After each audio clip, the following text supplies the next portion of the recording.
Assalamualaikum warahmatullahi wabarakatuh.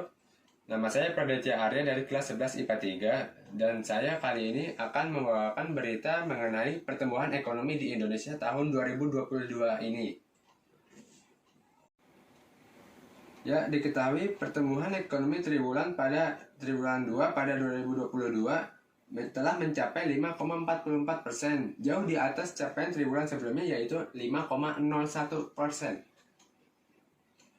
Dari sisi pengeluaran, pertumbuhan ekonomi pada triwulan 2 2022 didukung oleh hampir seluruh komponennya.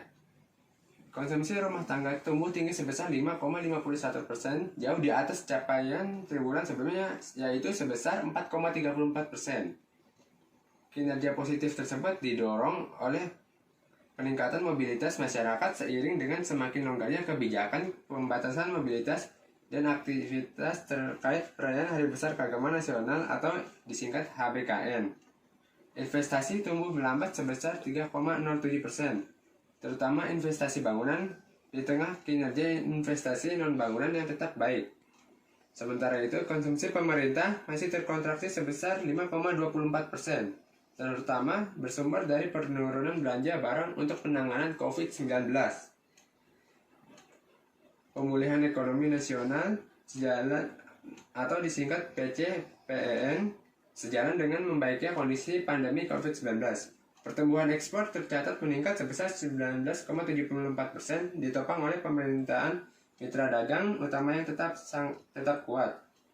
Sementara itu, impor tumbuh tinggi sebesar 12,34%, sejalan dengan kinerja permintaan domestik dan ekspor yang membaik. Dan juga diketahui, menurut Badan Pusat Statistik atau BPS, pertumbuhan ekonomi secara nasional pada kuartal 2 2022 diketahui ekonomi Maluku Utara mencatatkan pertumbuhan tertinggi, yakni 27,74%. Pertumbuhan ekonomi Maluku Utara tersebut ditopang oleh pertumbuhan pada hampir semua lapangan usaha. Industri pengolahan mencatatkan pertumbuhan tertinggi yaitu sebesar 114,45%. Diikuti transportasi dan pergudangan sebesar 38,23%.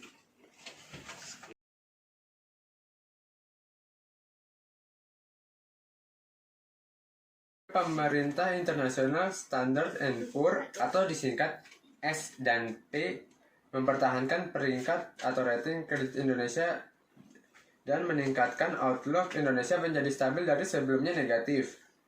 Dalam Anggaran Pendapatan dan Belanja Negara atau APBN 2022, pemerintah menargetkan pertumbuhan ekonomi sebesar 5,2%. Angka tersebut lebih tinggi dibanding pertumbuhan ekonomi tahun lalu yang sebesar 3,69%. Dalam pernyataannya, Menteri PPN atau Kepala Bappenas mengatakan isu produktivitas dan mitigasi scaring effect akibat pandemi COVID-19 masih menjadi tantangan untuk pemulihan ekonomi Indonesia pada tahun depan. Untuk itu, dalam Rencana Kerja Pemerintah atau disingkat RKP 2023 mengusung tema peningkatan produktivitas untuk transformasi ekonomi yang inklusif dan berkelanjutan.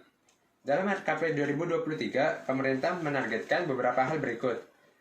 Pertama, pertumbuhan ekonomi sebesar 5,3 sampai 5,9%. Kedua, tingkat kemiskinan turun menjadi 7,5 sampai 8,5%.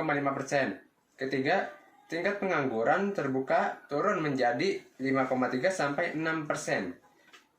Keempat, Gini rasio turun menjadi 0,375 sampai 0,378.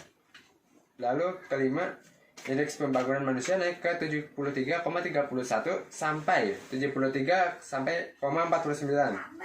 Penurunan emisi gas rumah kaca 27,02%. Lalu nilai tukar petani 103 sampai 105 dan nilai tukar nelayan 106 sampai 107.